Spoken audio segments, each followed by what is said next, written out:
আবার হুমায়ুন কবির চলে আসলেন খবরের শিরোনামে।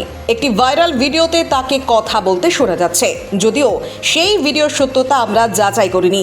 ওই ভিডিওয় হুমায়ুনকে নিজের মুখে বলতে শোনা গিয়েছে যে কোনো মূল্যে তিনি মমতাকে হারাতে চান, সেজন্য বিজেপির শীর্ষ নেতাদের সঙ্গে তার কথা হয়েছে, এমনকি প্রধানমন্ত্রীর দপ্তরের সঙ্গেও কথা হয়েছে। প্রকাশ্যে আসা ভিডিওটি কোনো এক বিজেপি নেতার সঙ্গে হুমায়ুনের কথোপকথনের। ওই কথোপকথনে হুমায়ুন বলছেন, যে কোনো মূল্যে আমি মমতাকে সরাতে চাই। শুভেন্দু অধিকারীর সঙ্গে আমার কথা হয়েছে, তিনি আমাকে বলেন দিল্লি নিয়ে গিয়ে কেন্দ্রীয় নেতৃত্বের সঙ্গে আলাপ করিয়ে দেবেন। আমার প্রধানমন্ত্রীর দপ্তরের সঙ্গেও কথা হয়েছে। আম জনতা উন্নয়ন পার্টির চেয়ারম্যান বলতে থাকেন, প্রধানমন্ত্রীর দপ্তর থেকেই আমাকে বলা হয় মধ্যপ্রদেশের মুখ্যমন্ত্রী মোহন যাদবের সঙ্গে কথা বলতে। মোহন যাদবজির সঙ্গে আমার নিয়মিত কথা হচ্ছে।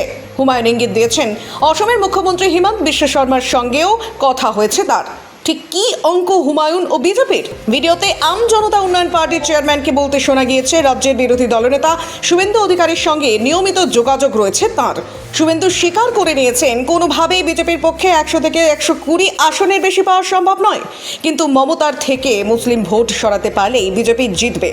হুমায়ুন বলেন যে হিন্দুরা এখনও মমতাকে বিশ্বাস করেন, তারা জানেন 90 থেকে 100% মুসলিম মমতার পাশে। সেটা যদি সরে যায় তাহলে হিন্দুরাও বিজেপিকে ভোট দেবে। আমি মুসলিম ভোট টানতে পারলে হিন্দুরা এমনি বিজেপির দিকে যাবে। ব্যুরো রিপোর্ট, দুনিবার বাংলা।